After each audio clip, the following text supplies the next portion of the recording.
Yeah, still in a bit of a. Alrighty, so we're welcome back to the Neighborhood Radio. Today we're here with Jamie Stewart. How's it going, Jamie? How's your Monday been? It's good. It's been busy, but Been good. busy? How are you guys doing? Yeah, it's 8 a.m. here, so pretty much just woke up, but we're good. 8 a.m. You're Tuesday. champs. It's 1 p.m. Monday here for me, and I went for a run, so I did everything I needed to. I'm solid. Yeah, hell yeah. How was your You guys just got back from tour? How was that? It went surprisingly well. It's sort of like second round of Mm. shows after so the record's been out, last record's been out for a little Mm-hmm. while, so we weren't expecting the turnouts to be as good. And a couple of cities we went to for the second time, but all the turnouts were really good, and I think we played okay. Mm-hmm. Nobody died. That's The good. three, That's the important. three, yeah, the three most important things of going on tour. Yeah, Okay. in that order as well. It's like did pretty good. People came Yeah, out, yeah, and then nobody died. Yeah, got you. Got you. yeah, Got yeah. you. You have your priorities straight. Absolutely. So what was it like? So you said it was the second round of shows. Mhm. Do you like when you do like a second round? Do you sort of feel like a lot more comfortable with the new material? Well, half and half. I mean, with every tour, we don't want to play the exact same songs again. So a lot of the songs were the first time we had played them. Um, so I mean, we felt comfortable with the things we had already played, but that was 50% of them. But it also it can. I don't want to say that you go on autopilot necessarily, but it when you're playing something new, it sort of lights a little bit of a fire under your ass to play the older stuff with as much focus. Mm-hmm. So playing the new stuff helps reinvigorate some of the things that we may have already have played 100 times. Yeah, awesome. So like when you guys are touring a new album, what's the sort of the split between new material and old material? It's never been that consistent. In 2014, we had a record called Angel Guts Red Classroom, and I think we played a 15 song set, and I think 13 of the songs. I think we played like almost the entire record. Or when we did that Twin Peaks, when we did the Twin Peaks tour, we would just play Mm. that entire record. Yeah. I think on this tour, I think because the songs were so particular, and we didn't because it was the record before this. Oh no, came out during COVID, so we didn't get a chance to tour that record at all. Mm-hmm. So we probably did like an equal number of songs from Oh No and from Ignore Grief, Mm. the newest one.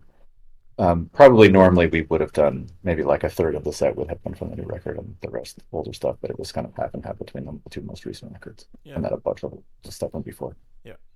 And how far back do you sort of go when it comes to old material? To the beginning. Ooh. On this tour, we played the first Xiu Xiu song that we ever wrote, and the first song from the first record. So Oh we went to wow. the ultra beginning. Damn. What do you personally classify as the beginning of Xiu Xiu? Because I know for some artists, they can be working on a project or working in a band, and it can take a few years to really feel like solid and cemented in their life. But with a project that's been going on for as long as this one has, do you feel like your first song was your beginning? Was there a night that really cemented it in your mind for you? What can you tell us a bit about I that? guess I guess it was probably I mean officially our official start date is when the first record came out, so 2002. Okay. Um, but there had been just a lot of amorphous crossover between Mhm. other bands that Corey McCullough is the person that I started Shooter with. He and I were in other stuff, Mhm.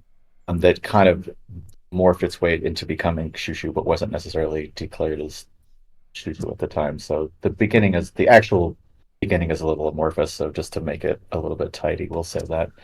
But I do very clearly remember the first song that ever was uh, Mhm. officially a Xiu Xiu song was called Jennifer Lopez, which was on an EP called Travel of the Chimes. But I do very Okay. clearly remember working on it. Uh, and thinking it seemed very separate from the other stuff that Mm. Corey and I and some other people who were in a band called Ten on the Square Jar. Mhm. It seemed very separate from, very different in a different approach than that band. I thought, okay, this is Yeah. New a project. Kind of, step in a different direction, or and it goes into a different manila folder. yeah. Yeah. We have a comment from Aiden saying Chapel slaps so hard. So That's nice. thank you, Aiden. I appreciate that. Go ahead, Zika interrupted. I was just gonna ask.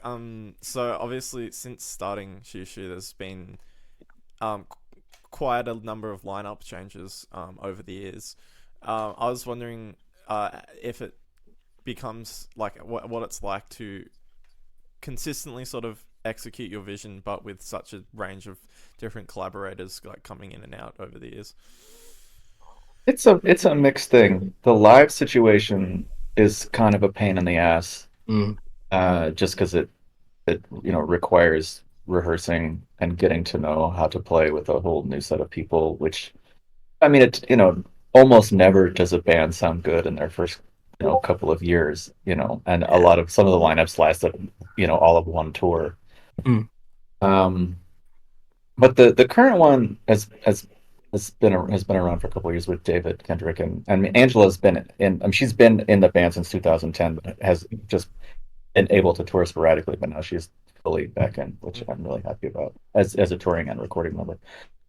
So that part of it is a pain in the ass, just sort of dealing with different personalities, having to teach someone who doesn't know the songs, the set of mm, songs, and just getting to know people. And touring is not the most healthy social environment, so just dealing with all that kind of BS. yeah. But in some ways, it's really interesting because I think we have been playing shows at this point for 21 years, which makes me want to throw up when I say it. So hopefully it makes it Yeah. interesting for people who've been coming, that Yeah. whole time, that they get to see some variation and approaches and Mm, feelings. And then also, I mean, some of the people who have come and gone have been extraordinarily inspiring players. So mm, I've learned a lot from them, and they have really expanded what the possibility of the band could be, or really radically developed the palette and the approach, or caused us to make really big changes in Mm-hmm. direction. Yeah, So it's a two-way street. I remember like what just you said that some of the people involved have been like inspiring and just like anecdotally I saw you guys perform in 2017 with my little sister and she was a drummer at the time um and the drummer that you guys had at, like influenced her playing style and stage presence and Oh, everything. that's nice. I'm glad to hear it. That's cool. So yeah, that was really cool. yeah. Yeah. We have people coming in saying they've seen Shoo Shoo live. Let's see what this is. We've had a couple Salt Lake shows, 4 times in LA, all with different lineups completely. Jamie, you a solo show, then you and Angela's a duo, a 4-piece band, and then a 3-piece band. Those are the LA shows. I had someone I don't really know from Germany message me today, talk about seeing y'all with another act 7 years ago, and it sticking with them as one of their Well, favorite live performances. that's really nice to hear. That's a very sweet thing to Yeah, say. yeah. There's a wide range of people from all over the place that remember Shoo Shoo shows live. Do you what goes into kind of creating the live performance? Because obviously it's more than just playing songs. What does a live performance mean to you when you're doing this music? Well, I wouldn't say that it's not just playing songs, but Okay. it's the manner in which one plays songs. Mm. Okay. Um, which for us, and there's no not corny way to say it, but for us, Corny. it just for us, it's just just putting everything we have into it all of the time and at every show.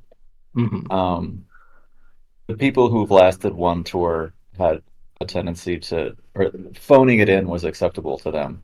Hmm. Therefore, they got fired.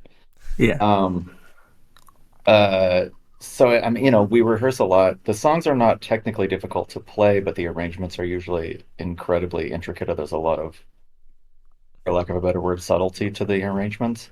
So they're very difficult to learn, even though the parts Mhm. aren't hard to play. They're just how they're organized can be Hmm. tricky. Yeah. Um, so we practice a lot, and Mhm. basically we just feel like shit the entire time we're on tour because we're like smashing our faces Yeah. into a block of granite every single night.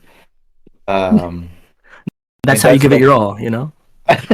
Yeah. yeah. I just give myself a concussion, and these are dentures. This is a fake nose, Right. Yeah, makes one sense. Yeah. one fake eye, and Because like a rubber Xiu Xiu mask is for a a face. band and then football player for like worst concussion protocol, I think. Oh yeah, yeah. It's not Yeah. even close. Yeah. Yeah. You. Okay. Go ahead, Zeke. I was just gonna ask so when I saw you guys in 2017, so I saw you guys at Dark Mofo, performing the Twin Peaks album. I was wondering if you remember that show. Oh yeah, oh Yeah, definitely. I yeah, have a weirdly good memory for shows, but obviously that's a very, playing in Tasmania is yeah. a Oh, very awesome. particular thing to do, and Yeah. Let's that go. festival also, and then the next night, one of my favorite bands of all time played on that same stage, so Yeah, it what was band? I remember What? everything about it. I just know about it. Oh, yeah, Um, yeah. so yeah, I mean the whole, and also one of my closest friends is one of the curators, and we spent a lot of time with him, so Oh, cool. I remember it very clearly. Yeah. What did you think of Tasmania? Oh, it was,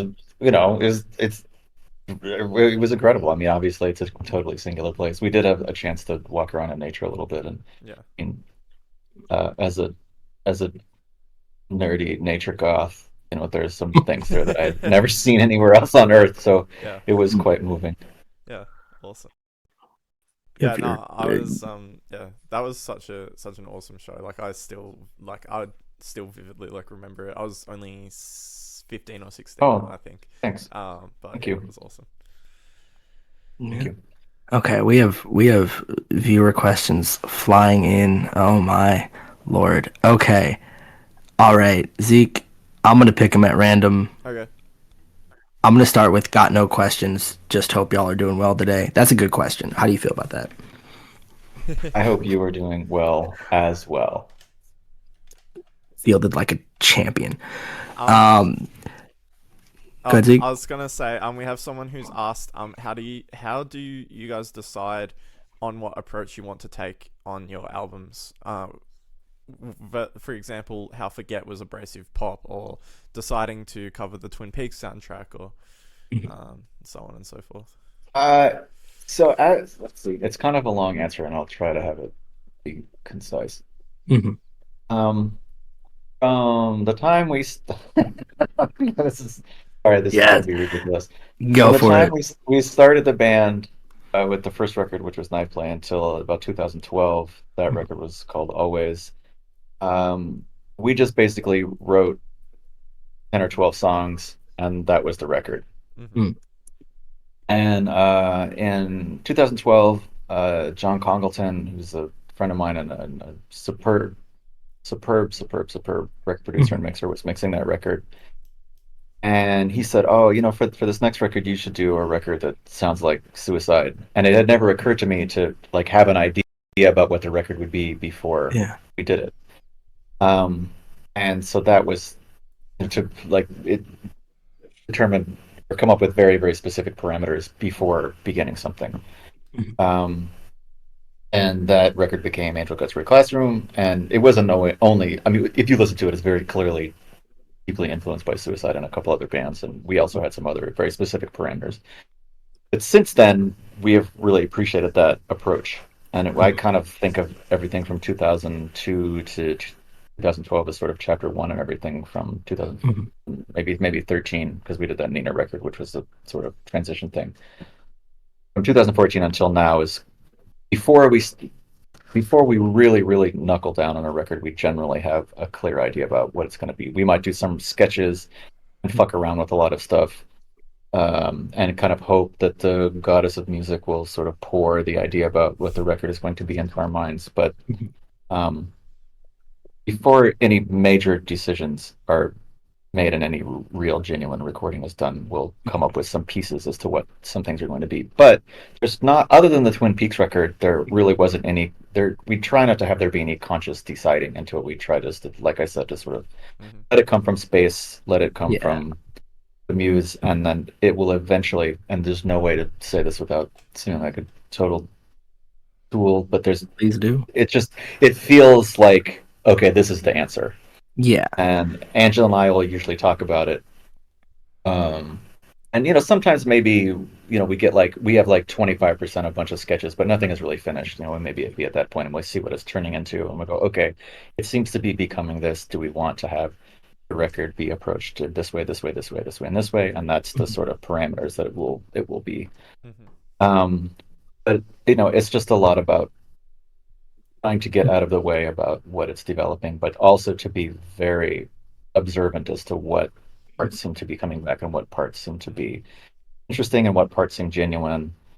And also for us, what things have we not done before? I mean, not that we're doing stuff that no one has ever done before, but what are, right. what are things we haven't approached before or explored that we feel like we could really devote ourselves to doing? Mm-hmm. Right. With the Twin Peaks record, that's a whole other long story, but that's a That was a commission. obviously a very particular thing. That was a Yeah, commission, yeah, wasn't from it? Yeah. the Goma Yeah. Museum. Yeah. Did you guys? So were you a Twin Peaks fan before? Before that? Oh yeah, oh yeah. They're like, if I was gonna name four things that sort of define what Xiu Xiu is, Twin Peaks would be one of Yeah. those things. What did you Yeah, think of? What did you think of the return? it's my favorite David Lynch thing of all time, Yes. and one of Yes. my favorite works Okay. of art ever. Finally. Yeah. The return. I literally always say it's like my favorite piece of media. Like out of all the albums, all the movies, everything that I like, the return is It's the like, best thing yeah, to me. It's the best thing he's ever done. yeah, yeah. I agree. It's And will ever do. and I was disappointed. Hopefully not. Hopefully not. I was disappointed that not to see you guys show up in the Roadhouse. I was like hoping, I that, kind, I kind of, I did know a couple bands who did end up doing it, but I knew that we wouldn't because we are too influenced by Twin Peaks, and I mm, think it's too obvious. mm, Mm. I mean, everybody who is in it, I think, are bands that inspire David Lynch, mm. whereas we are a band who is very clearly and obviously inspired by David Lynch. So it would be too much of a, Yeah, fair enough. Yeah, feedback loop. I Yeah. was like, surely, like you're gonna show up performing Falling or something. It would have been But obviously it would have been a yeah, dream come true, but I didn't yeah, expect it to. yeah. No, Yeah. fair enough. Fair enough. Uh, Alrighty. oh wow. We've got Mm, I, wa- yeah, we've got quite a I few was gonna say questions from Mudmun a fan in chat. coming in with some very very well worded Um, questions. I'll start with this one. Juju is such a diverse project, both sonically and lyrically, that I wonder what begins first, writing or music, and how do you decide on what sound and texture fits the mood on some songs, such as Rumpus Room. So I know you answered a bit on the beginning of the creative process and kind of not getting in the way, letting the ideas come, and then working with that sort of constraint from there. But sonically, how does the combination sort of come together? It's huge. It's not dissimilar from the conception of the record. Hmm. I try not to think all that much when I'm working on music and just play and react to things more um, than try to be too analytical about it. We have just over time we've amassed a lot of equipment, um, Hmm. and we'll just start plugging things in together. I'm probably more interested in timbre than I am in any other aspect of music. Okay. So timbre for me is part as big a part of songwriting as is harmony and as lyrics and melody. Hmm. So I mean, so there will be occasions where the song I'll make some crazy fucking sound that I'm like, oh, this made my day, and I think, okay, now I need to make this into music somehow. Yeah. Um, but then in the other direction, then I'll just be like playing guitar and weeping Mhm. and whatever, have a black hat on and some drinking a bottle of wine with a candle, and that song will emerge, and then we'll need to figure out which timbre fits with with this course in a more traditional way. But It's Absolutely. again, and I don't want to sound like a broken record, but it's a lot about Mhm. getting out of the way and just not Mhm. thinking about it so much. And okay, this sound feels right for this song, or this sound I think supports this particular emotion. Yeah. Mm-hmm. And to the first part of the question, lyrics or music first. They usually kind of happen in parallel. Mm. Mhm. Lately, it's been working on music and then just writing a bunch of lyrics at the same time. And then as the songs develop, trying to figure out which sort of Yeah. piles of words or ideas fit with that particular music. And I think because they're happening concurrently, they're sort of part of the same, And so with that, flow or whatever. mm. I Yeah. sound like such And a dick. Sorry. so, I think at this point you're It's too late. very much supposed to, you know? You,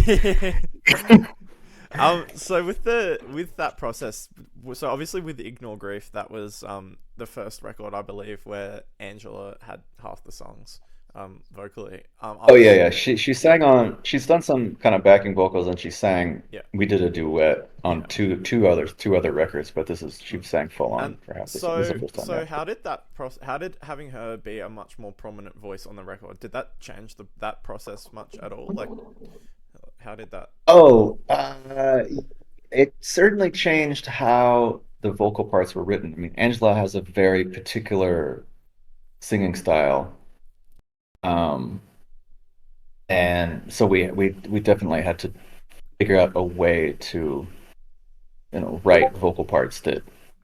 uh, that supported that rather than, I mean, it would be pointless for us to write things that, I mean, as is, to write things that just that she couldn't do or wouldn't want to do or didn't feel right to her. Yeah. So I guess those we had to be a little bit more technically minded Yeah. with that at first, and then once we sort of cracked the code, then Mhm. we were able to Just revert to our business as usual. yeah. imagine walking into an Did that answer that question? Yeah, yeah, no, that's good. Okay. Absolutely. All right. I This question came in from somebody viewing actually yesterday, and I've been very excited to ask this one because I think it's very well worded. So I'm going to read this in my best Jeopardy host impersonation. So Xiu Xiu is known for incorporating non-musical sources like balloons, whistles, Game Boys, vibrators on record and in live performances. So Aiden wants to know, are there any sounds like that on recordings that nobody has been able to identify? Are there any uses of Oh, these for sure. unconventional sounds that you're particularly proud of? There was a bunch of sounds on Ignore Grief that I couldn't remember how to made them when we were mixing it. Yeah. When I had Okay. to title the track, I just had to come up with some new name for it. Uh-huh. I'm proud of that one that I stumped even myself, even though I made You it I couldn't made place music what you it can't was. even make again. Yeah. Nice. Okay. Oh my. Yeah, I can't imagine making something that is, what's that word? You know, IR is a prefix and it doesn't feel like it should be a prefix sometimes. Not replaceable. Repeatable? Irrepeatable? Is that a word? I don't know. I don't know. I don't know English I know well what you're enough. getting at, but I'm not Good sure. enough. Yeah. Okay. And what was the song title of that? Uh, what Oh, is the name of that song? I'm really terrible at remembering song titles, which is kind of pathetic. I can't remember what song it was on, but I do remember working on the record. It's in like the outro of one of the songs on Brief. I can't remember. Okay. So everyone should just go listen to that whole album over and over Yeah. just to scour it and find it and then come back to us. Understood. Okay. Another question coming in from Aiden that thank you, Aiden, again for wording these questions so well. They're very fun to read. Um, the name of the band and an album title, Angel Guts, Red Classroom, are both film references. I know we've talked about David Lynch a little bit already, but could you name some of your biggest influences outside of music? Oh, sure. The film one is tough only because A, I'm really bad at remembering titles, but also Same. I Yeah. mean, it would be a very, very long list. Hmm. Um, but I mean, I tend to lean pretty hard on on classics. Um, I Hmm. I mean, if I'm gonna watch or look at something or read something, um, I am 90% of my reason for doing it is to try to steal something for Xiu Xiu from doing it. So Yeah, I'm like, yeah, I want it to be a profound experience. I mean, I yeah. watch like garbage TV when I'm, cleaning the kitchen or Right. whatever. Mm. But if I'm sitting down and not doing anything else and really watching a movie, I want to look at something that has stood the test of time. Yeah. Um, so Werner Herzog, Hmm. Fassbender, I really like. Some Mexican film that named Claudia Llosa, who made a couple things that blew my brains out. Okay. Um, Again, I'm really bad at lists. Like Mhm. if I got this in an email, I could use the internet to answer this Yeah. No, question. Oh yeah. I feel I'm the that. same. Um, I feel that. yeah, sorry. I mean, there's some artists that Mhm. I visual artists that I find really inspiring, like Mhm. Tom of Finland or Elsbert Kelly or Mhm. Mm. Kara Walker, Agnes Martin, Henry Darger, Forrest Bess, Oh yeah. um, Ben Hang, a lot of European religious medieval art. Mhm. Um, is a photographer who I really, really love named Shomei Tomatsu. Um, and then, you know, eating is very inspiring to me. Yeah. I Yes, which is one of the please. worst things about having moved to Berlin is the food here is terrible. Okay, It's there we really go. kind of killing me. I We were prepared Um, for this. that's funny you mentioned that because I watched an interview with you from closer have to I when complained about this in yeah interviews before? yeah no Jesus, I'm I such a watched an interview yeah closer to when lame. Ignore Grief came out and I was gonna ask whether your opinion on Berlin food had changed since then, but clearly not. No, it's fucking awful. It's so heartbreaking for someone who finds food inspiring. I mean, it's not impossible. You can buy good ingredients. I mean, Angela is a great cook, and my friend that we work with a lot here named Susanna Sachs is a great cook. So I Mhm. mean, I've eaten good food at people's houses. Mm, Yeah. It's just I think that eating is just not a big part of the mhm. culture of Yeah, Berlin. So people, don't I mean, really. there's the restaurants you go in are super beautiful, and you think, oh my God, this is going to be great, and it's just sort of Yeah. like fine. Mm, But also, I mean, I grew up in California and Los Angeles with, it's like Hmm. What are great, it's like the greatest variety of food in the entire planet and someone some of the who, best produce on earth. So yeah, someone who spoiled, may or may spoiled and not, snobby. yeah. someone who may or may not live in Los Angeles currently. I mean, what are some food recommendations that you would, live vicariously through me if I went to go get, say, in like an hour? Oh, there's a Oaxacan restaurant called Guelaguetza that's unbelievably good. Okay. There's a Japanese place, Otofuku in Torrance that's unbelievably good. Hmm. Uh, Writing all of this Prior down. to the pandemic, there was a place in Koreatown called got closed. It had tofu in the title. I can't remember Okay, got you. what it It was wasn't called, but like I it remember they wasn't got like there. a BCD tofu house or whatever. It was. No, no, no. It wasn't a I chain. It got was you. just Got the you. one spot. Understood. Um, let's see. There's a lot of great. I'm vegan except for dessert. So Understood. there's a lot of great ice cream there. Hmm. I'm Um, very, there's a very much a burrito vegetarian. place So called La Azteca in Huntington. okay, That's some of the maybe the best burrito I've Mm. in America. okay. La Azteca. Azteca. Those are All four right. pretty solid ones. Oh, and the udon place called Mon. Oh, and Okay. Pizza I Mata, have and pizza matza. Okay. I have food are for you the going to week. LA? Okay. Uh, I live here right now, Oh, I so didn't know that. Oh, sorry. yeah. Oh, I thought for some reason I thought you were in Philadelphia. Oh, I my don't know fault. why I No thought that. worries. Okay. Where do you live? What part of town are you in? I'm in Koreatown. Oh, cool. Okay, great. Yeah, so it's Yeah, close this by place to that pretty much closed everything. does you no good. Yeah, Sorry. that's Oh, okay. Beverly No worries. Tofu. Beverly Tofu was the name of the place. I It's live right it's off of gone. Beverly. That's so unfortunate. Oh, funny. I live Yeah. by, well, my favorite restaurant here right now is Haragua. It's in El Salvador. Dorian restaurant right on Oh, Beverly and cool. Western. Oh, Yeah, right on. just the best pupusas I've ever had. So, Oh, um, that's great. sorry Oh, I wish I had been there. I'll have to to check it rub out it next in. time I go. Um, Feel free. I mean, I go and see my family, so that's I'll fair. go. I mean, I'll spend 2 days visiting them, And 5 days 3 days eating. visiting the food. Yeah. Yeah, got you. Um, Perfect. one of our viewers asked, what's your favorite weird instrument? Oh, um, there's okay. Well, there's an I'll answer for electronic one and an acoustic one. My Okay. favorite weird electronic instrument is you know what? Do you know what um signal test oscillator is? It's basically it looks like a lunchbox, and it just does. And people would use it just to tune things before uh, Mhm. I can everything goes imagine digital. what it does based on the name, but I could not Yeah, picture that's. what. But there's this company called Trogotronics that took an all-tube uh, signal test generator and just Mhm. basically like kitted it out with modular stuff. It is the most terrifying noise synth that I have ever heard in my. It's called a Valkyrie.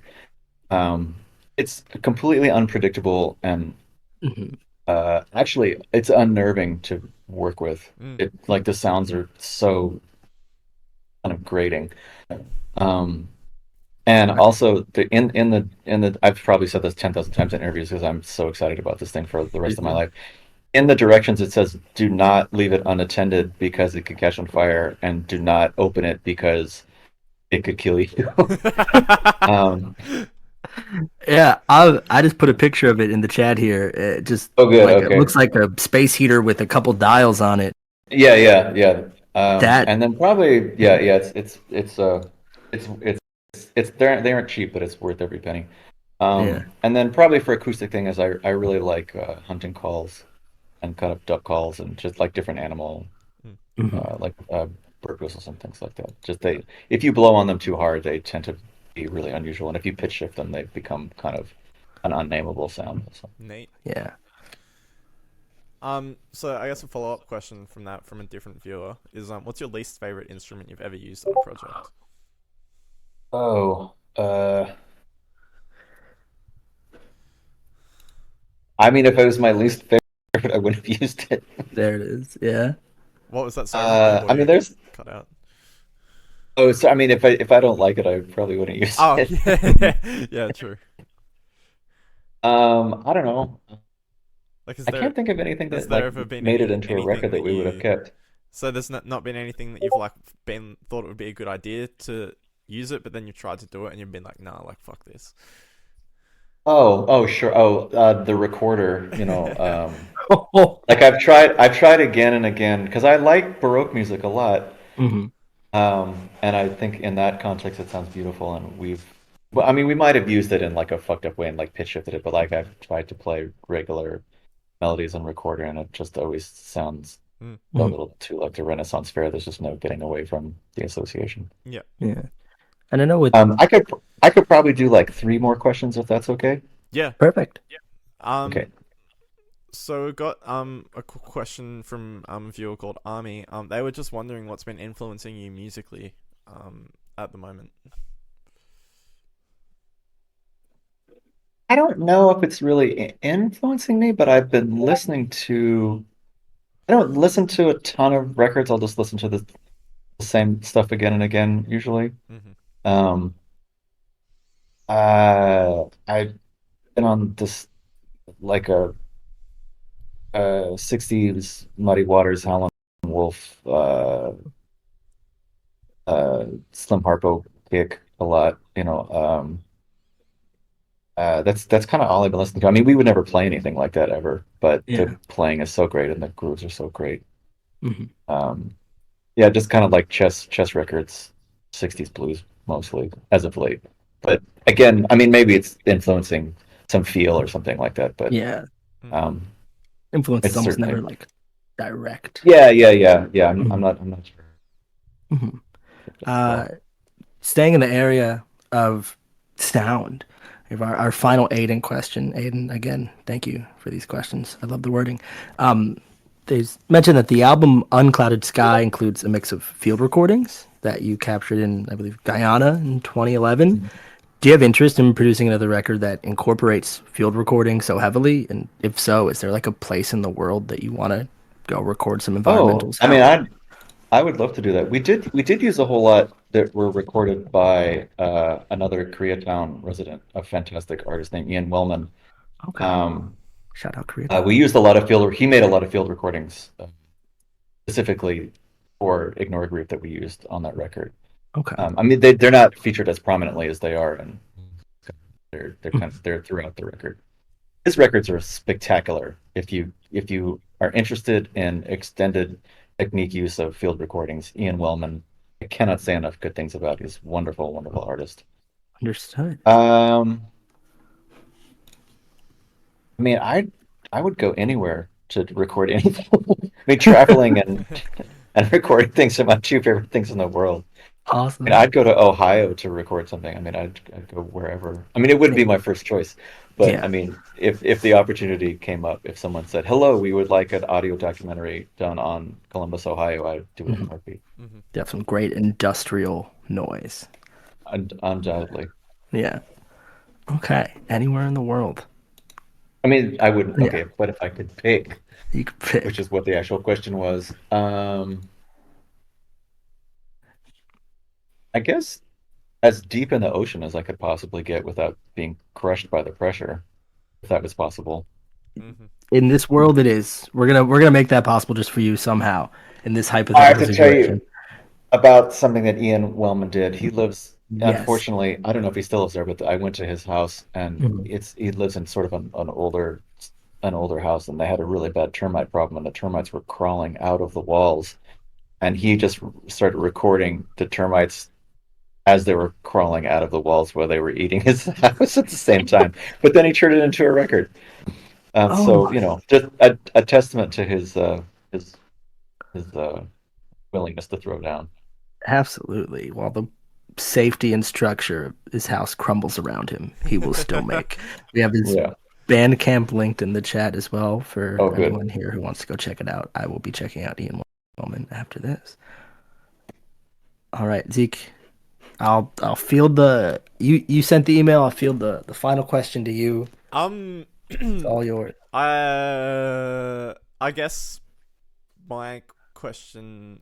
Um, actually, that's a lot of A pressure. lot of being Has put to on be the has to be spot a good here. A one. lot of being put on the spot here. Nothing ever has to be good. They've Everything all been is good. Yeah, All the questions have been good, so it's yeah. not all like right. you have to come up with one that's Make this the one same terrible, as all Zeke. the same. Yeah, oh yeah, make it a horrible question. Yeah. Please ask me What are you where the name of inspired the by band for the came from. fourth Yeah. time? Yeah. Let's ask something that we could find on Wikipedia. Please Let's ask do me how that. to pronounce the band name. um, uh, I guess okay. Yeah, here it is. I want to all ask right. about your cover of Fast Car. Um, that is one of Ooh. my favorite Xiu Xiu songs. I love that song, Oh, thanks. and I was just wondering if you just had any sort of backstory or anything about that. Yeah, I mean, when I was a kid, and that song was like it had a really odd trajectory. Hmm. Um, so so MTV used to have this show. This was sort of I was pretty little, and this was sort of pre-internet. So basically, the way that you watch videos was on MTV, Hmm. and they had a show on Sundays called 120 Minutes, and this was also just before Nirvana. So kind of when Nirvana happened, kind of all music got mushed together. But prior to Nirvana, things were very compartmentalized. Like you listen to hip hop only, or you listen to goth only, or Hmm. you listen to metal only. And then when Nirvana came, it sort of that all kind of went away, and everything is kind of how it is now. Um, but 120 Minutes was just essentially like the pre-Nirvana alternative music. They would, have like, Hmm. PIL on The Cure and bands like that on. Yeah. But weird, like they had the Tracy Chapman song on it first initially because the song is astonishingly bleak. Yeah. It was like goth kids dug that song, and then Hmm. somehow I guess she had a smart manager. It became like an adult soft rock hit also. Because if you don't listen to the words, it's very beautiful. It's very, very plangent.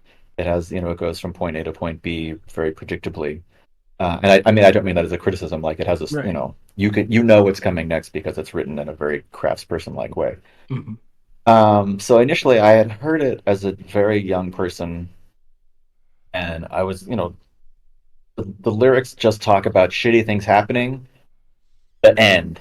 Like no, there's no resolution. Nothing good happens. Very A true to shitty thing life. happens, and then a shitty thing happens, and then a shitty thing happens, and then the song is over. Mm. Mhm. And there's this tiny sort of wish for something beautiful to happen in the midst of all that, but by the end of the song, it definitely does not happen. Yeah. Mm. Um, and at the time that we were working on the record that was on, that was very much how my life was, just unresolved shittiness after unresolved shittiness. Yeah. And so, I also, because, when you're very, very young, the songs you hear when you're very young get burned into your mind in a special way.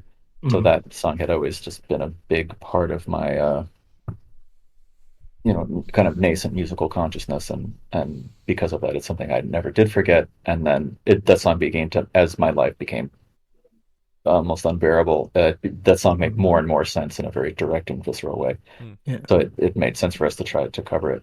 And then also, it's just like, it's astonishing to me that a song that fucking bleak you could hear in the grocery store. Mm. Yeah. Yeah, Still I to mean, that this you still day. that you we still would, yeah. I we mean, got you hear the actual recorded version and Muzak versions of one yeah. of the Yeah. bleakest Yeah. songs in Now American we history. now we need to get Luke Combs on the neighborhood radio and ask him why he covered Fast Car and compare the I philosophical. think yeah. I think there's something about this with Luke Combs, maybe. I don't know. Something about I haven't heard padding. it. How is his version? Not good. Zeke, Not. I think if you are listening to the song as someone who listens to music only to have your body subconsciously move to the rhythm, then it is a good cover of the song. And I don't think that's hard to do with a cover of Fast Car. Everything else about it contextually feels off-putting. Which I assume in a very different manner, but the same words could apply to your version of Fast Car as well. But there's a sense of intention there. I listened to it recently for the first time through a Zeke recommendation while I was playing a game of chess, and my brain couldn't function properly. Every move I made was awful, and that was a really Fast special car experience to ruins have. lives. Does ruin lives. Drive slow. Take a train. Take a bus. Yeah. Walk. Walk. Walk. I can't really do that much here, Yeah, but I I'll remember. try my best. I remember one time I was in the car with one of my friends, and it came on, and that Fast Car, like I love this song, and then after about 2 minutes, they're like, "What the fuck? Turn this off! Like this is like the Fast Car with my sleep, but it's sung by my sleep paralysis demon." Yeah. Fast That's car while not you're drinking unfair. NyQuil. And yeah, Yeah. so That's fair. yeah, no, I love that cover. That's really well, yeah, definitely. Like, That's nice. I think a lot of what you've said about the philosophical reasons for covering that song, I think that very much comes through, in your rendition of it. So yeah, no, it's really cool. Um, anyway, I got a jet. It was very nice to yeah, talk to you, and thank you to everybody who wrote in. It was nice to talk to you too. Yeah. yeah, Thank you for being here. thank There's you a for lot of coming. love out there for you from all over the world. You So, were very, very sweet. Okay, Yeah, see you guys later. alrighty, yeah, have a good see you, one. Jamie. Have a good one. Bye. Bye. Alrighty, We're back. thank you everyone for that. That was As Jamie Stewart. yeah, Jamie Stewart. That was really good.